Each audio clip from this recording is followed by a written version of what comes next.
मैं पहले दो बातें कहूँगा, उसके बाद मैं अपनी बात रखूँगा। पहली बात तो किसी के दिलो दिमाग में ये नहीं होना चाहिए कि पढ़ लिख करके नौकरी पाने के बाद ये कुर्ता पैजामा पहन करके यहाँ पर ये नेतागिरी झाड़ने आ रहे, ये बात नहीं होनी चाहिए। मैं इसलिए भावुक हो जाता हूँ कि मेरा घर भी ऐसा नहीं है, उस परिवार से मैं निकला हूँ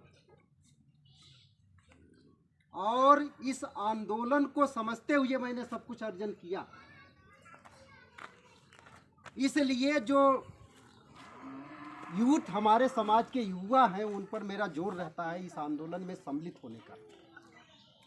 एक बात तो ये है कि मैं नेतागिरी नहीं करने आया, ऐसा कोई नहीं समझेगा।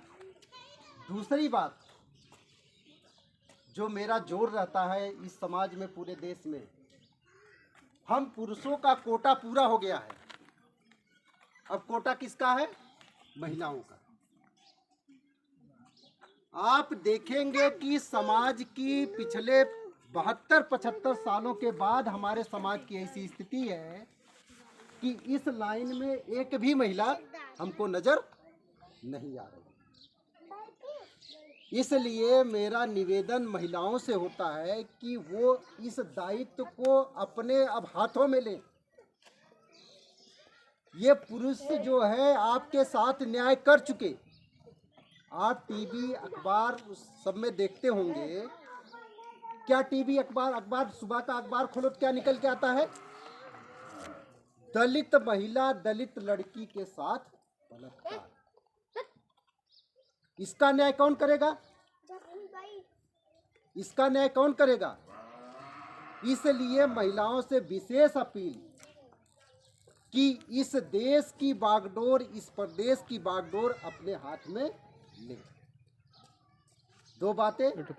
तीसरी बात आपको जो समझनी है, मैं ये नुमाइंदगी के लिए नहीं आया हूं कि people's party of India democratic से मूल निवासी अजीत कुमार चौधरी जी चुनाव लड़ रहे हैं, तो इनको आपको इस फलों वाली टोकरी पर जाकर के आंख मूंद करके बटन दबा देना है, इसलिए भी नहीं आया हूं।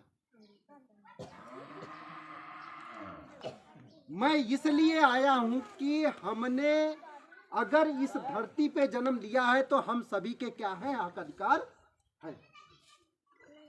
और वो हक अधिकार कैसे मिलते हैं, उसके प्रति हम सभी को क्या होना चाहिए? जागरूक होना चाहिए। हक अधिकार मुफ्त में नहीं मिलते। मुफ्त में मिलते हैं क्या? घर में बैठ करके क्या डिग्री लेने से डिग्री मिल जाएगी क्या? हाँ, मिल जाएगी।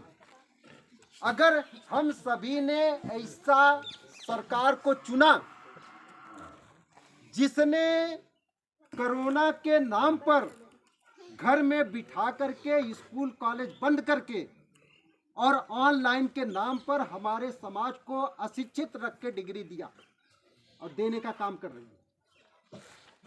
अशिक्षित आप कहेंगे, ऑनलाइन तो शिक्षा दे रही है। ऑनलाइन शिक्षा दे रही थी, ये हमारे समाज में कितने लोगों के पास है? सारे लोगों के पास है क्या? हमारा बच्चा इस सिस्टम के तहत, इस मोबाइल के तहत क्या शिक्षा ले पाएगा? नहीं ले पाएगा। जब ऐसे माहौल में